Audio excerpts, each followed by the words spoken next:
Hello, friends. It's that time again. This week, it's all about watercolor leaves. So I received this question and I loved it. And so it got me to thinking, well, I think it's time for another video about leaves. So my favorite way to paint leaves based on one really basic technique, shape, and one brush. Because you know how I feel about this painting journey. I want to keep it simple, I want to keep it free-spirited, and I want to keep you feeling inspired. And so, do you want to paint with me? Oh, come on, let's go.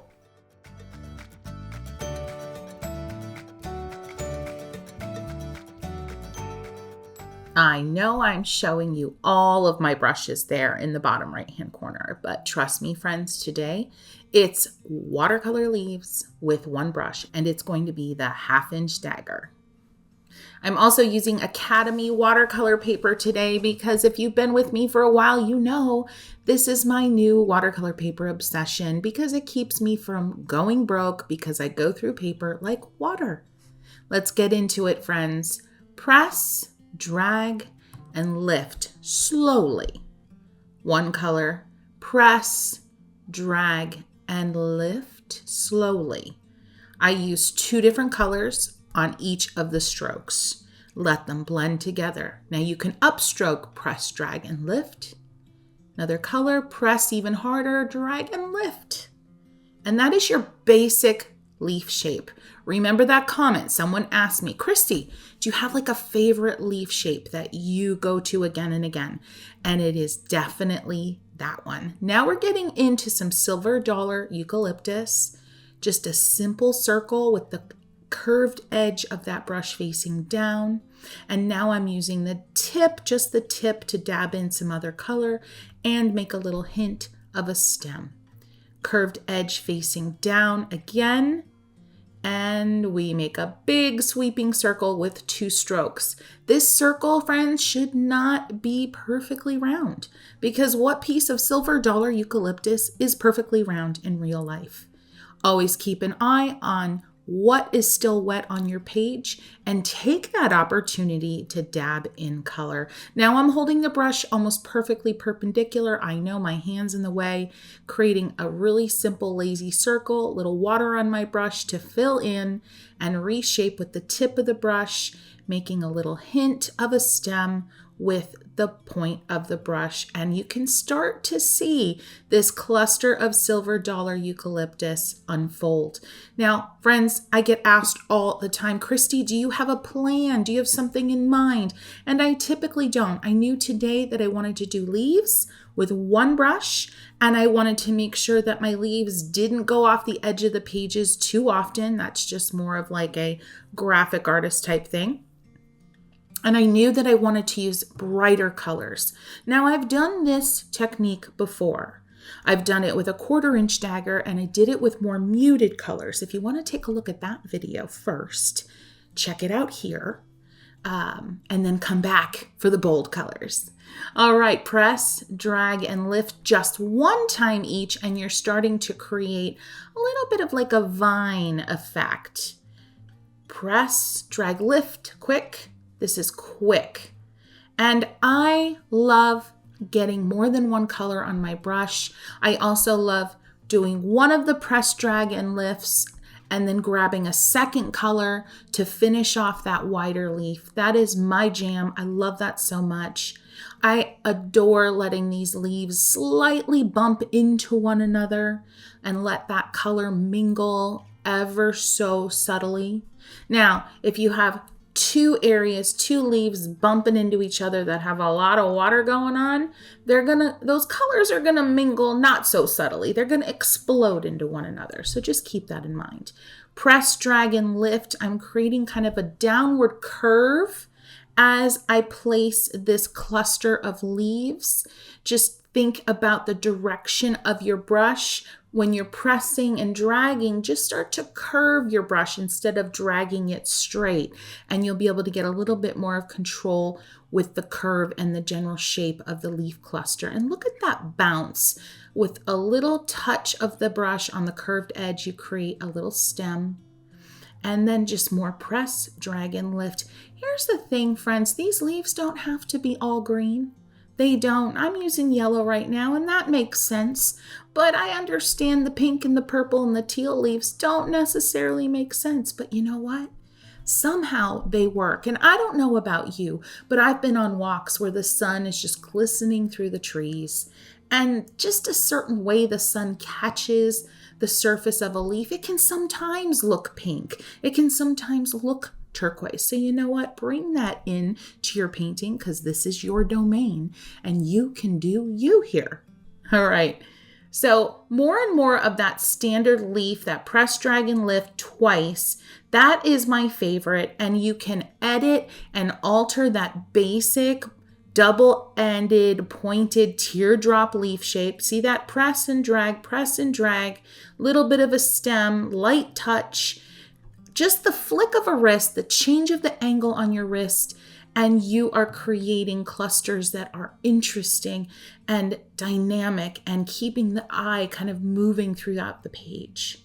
Grabbing an orange, a little bit of blue at the same time, and getting back to these silver dollar eucalyptus. Don't be afraid to grab two colors at once off your palette. Don't be afraid to grab a new color with a slightly dirty brush. And if you don't know what I'm talking about, you should watch this video because in this video, I talk about how I don't really do a lot of mixing on a palette. You're probably wondering, how in the world am I going to make thin, graceful stems with this big old brush, Christy?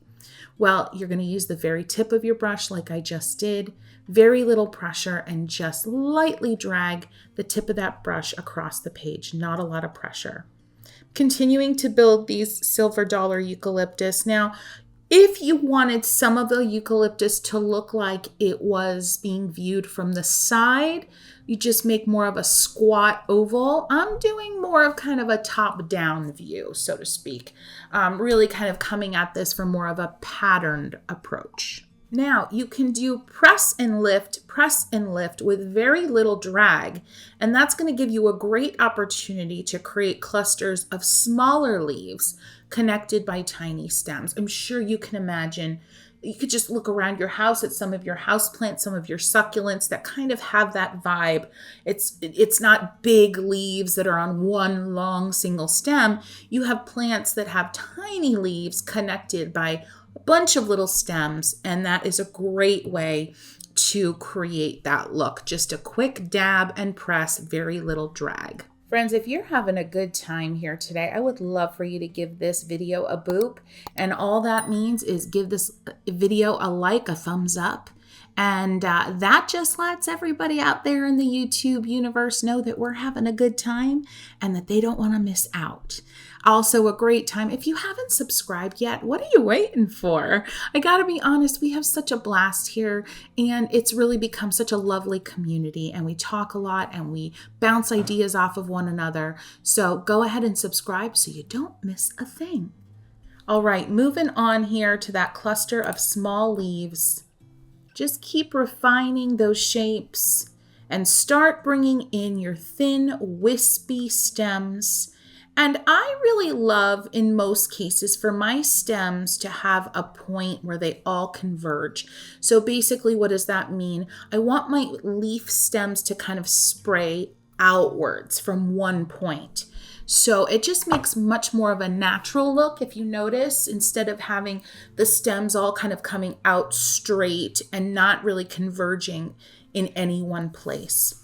And so this little lovely cluster of tinier leaves just looks like it's tucked into this bouquet of leaves just beautifully, and it really is graceful and flows beautifully with everything else. Continuing on, friends, I just want to remind you the wet page is an opportunity. I say it almost every video. So just be mindful of what areas of your painting right now are still wet or damp, because that means you can go in and dab in little bits of color here and there and watch those little mini explosions happen and add more and more levels of awesome to your painting. So when the page is wet, you have the opportunity for more awesome. And yes, I did just add purple. press, drag, and lift, and then followed up with a yellow press, drag, and lift. And notice that green leaf was still wet, so it is completely bursting into my yellow leaf, and I'm loving it. Here's a little bit of a different technique, a quick press and lift with the curved edge of my brush, reloading here. Press, lift, press, lift. Change the angle of the brush slightly as you go. Press, lift, and boom, you have kind of a ruffled leaf that looks almost like it's curling in on itself. Removing a little bit of paint here with some clean water, and now I'm scooping it up and dabbing it off screen on a paper towel. That's called lifting. If you want to know a little bit more about the basics of watercolor techniques, you can check out this video. It's learning the basics in 5 minutes. It's a good one. And the same, press, lift, and just slowly change the angle of your brush. And now I've got the pointed edge facing down. Yes, I grabbed a pink because why not? And you can then connect these gorgeous curling ruffly leaves with simple thin stems. Remember, they're all converging to one point. Press, lift, and just keep going on and on. Now, here's a thing about color, friends. I know I told you this whole piece was all about gorgeous, gorgeous color and boldness, and it is, but for your color areas to sing, you've got to have areas that are a little bit quieter with color. So just something to keep in mind. It's not a hard and fast rule, but the eye likes to know where to go when it's looking at art. So if everything is loud and obnoxious and bold, your eye isn't going to know how to travel through the painting, and it can feel kind of unnerving to look at a painting like that. So just a little something to keep in mind. Press, lift, press and lift. These brushes, the dagger brush, friends, it's all about pressure, how long you drag the brush, and the angle of your hand as you're using it. You play around with those 3 elements and you're going to have the world literally at your fingertips. Now, if you're curious about my brush set, you can find more information below in the information section. It's called the Art for Joy's Sake brush set. It is only available on Amazon. You can just search watercolor brushes. We are the only pastel rainbow watercolor brush set on the market, at least so far. And it's a great set. I love it. And enough of my self-promotion. Keep moving on here, making another circle, adding to the cluster of silver dollar eucalyptus. And I'm immediately dabbing in some brighter green into that aqua. Love it. When I go off screen, friends, I'm either rinsing my brush or blotting on a paper towel. Here we go. Press, drag, lift. Press, drag, lift. And remember, your press and drag can be upwards. Your press and drag and lift can be a downward stroke. And then your press, drag, and lift can also be like a serpentine, up and then down quickly and back up again. So that's how you get movement. You see the movement I'm creating there. Press, drag, and curve behind. Oh, there's so much you can do here. Look at that. That lifting motion slowly and gradually is what you eventually get to creating the point, the very fine tip of your leaf. So remember that. The least amount of pressure on that up or down stroke at the end of it is what gives you that fine, fine point. I do get a question a lot, Christy, I'm not getting that beautiful point. I'm getting more of a weird kind of triangle squared edge at the end of my leaf. And all that means is that you lifted up too quickly. You need to drag and lift gradually. When you go from dragging and you go right to lifting too quickly, you're going to get a weird end on your leaf for sure. Now here in northeastern Pennsylvania, friends, we're just past the peak of the fall leaves, but I'm still feeling fall in all its glory. I'm surrounded by reds and yellows and oranges, so I had to bring a little bit of that in here. Now, another little tip, if you lay down some color, you like the shape of your stroke, your leaf in this case, but you feel like, oh, that's just too much color, too much of a puddle. What I want you to do is rinse your brush, dry your brush, and go back to that shape and carefully kind of scoop up or lift some of the color away, blot on a paper towel, and go back and scoop some more if you need to. All right, down in the bottom left corner here, I'm making more of those curly, ruffly leaves. They're just fun to make. They're just so fun. I can't get over them. But also from a compositional perspective, I like to repeat the same type of shape leaves in places here and there. Not everywhere, because that's boring, but in places. So a little bit more over here in the bottom corner, I think, is a good decision. Now, do you notice that orange leaf that's kind of interrupting that beautiful cluster of teal and green leaves? I don't like to hide my frustration moments from this community, so I want to explain my thought process on that one, because I gotta be honest, that one went rogue. I'm not happy at all with that particular leaf. And so I'm taking a little bit of clean water and I'm scrubbing over top. Scrubbing is just basically a little bit more of a rigorous form of lifting. And then I'm scooping away some of the color, because that's the first problem. It was too heavy, too much contrast between the greens, and then that orange I decided to lay down. Now, instead of fussing with it further, I'm moving on, adding a little bit of a dusty purple cluster of leaves next to it to see then how I feel about it. And I do already feel better about it. That's the thing with quote unquote mistakes, friends. You can't be judge and jury on your mistake after trying one thing.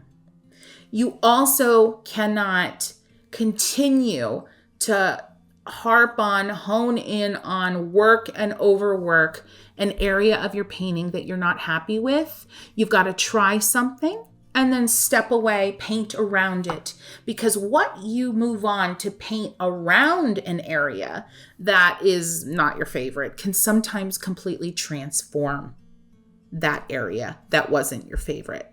I hope that makes sense. It's so hard though when we paint an area of our artwork, we're so connected to it, and then all of a sudden we're like, oh my gosh, I ruined the whole thing. But let that be your trigger in saying, no, I'm going to try one thing to quote, fix this. And then I'm going to move on almost like it's not there and see what happens after a few minutes. Give that a try next time. Now, I know you probably don't believe what you're seeing, but I am getting these thin, wispy lines with this same brush. Remember, this is easy watercolor leaves with one brush. And so it takes a little bit of practice, but just the very tip of this dagger is so powerful. It comes to the most beautiful, exquisite point, and you can get the most graceful, thin lines. And so as a way to start to wrap up this session, I'm going around with just a dark color. Something I had lurking in the crevices of my palette. You know I never clean my palette. And I am getting some of that on my brush and just adding some wispies here and there. And while I'm at it, I'm doing a little bit of quick press and lift to create some clusters, some filler greenery out of those wispies as well.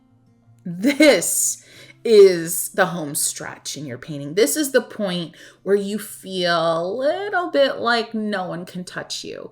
You're so loving your painting at this point. You're feeling like there's nothing I could do to screw this up except maybe spill a jar of ink on it or something. Enjoy this part. Relish in this part. Just don't overwork this part, because that can happen. It's happened to me. There comes a point you're never going to feel perfectly finished in a painting.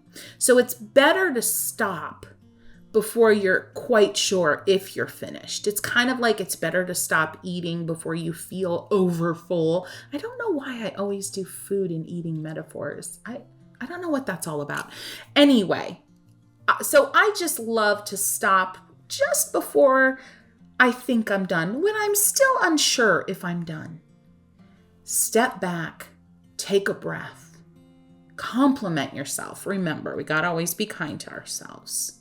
All right, friends, this again. I always feel like these times with you, like I'm sitting with a friend. I hope you feel the same way too. If you feel that way, will you just let me know in comments? Just comment, hey friend.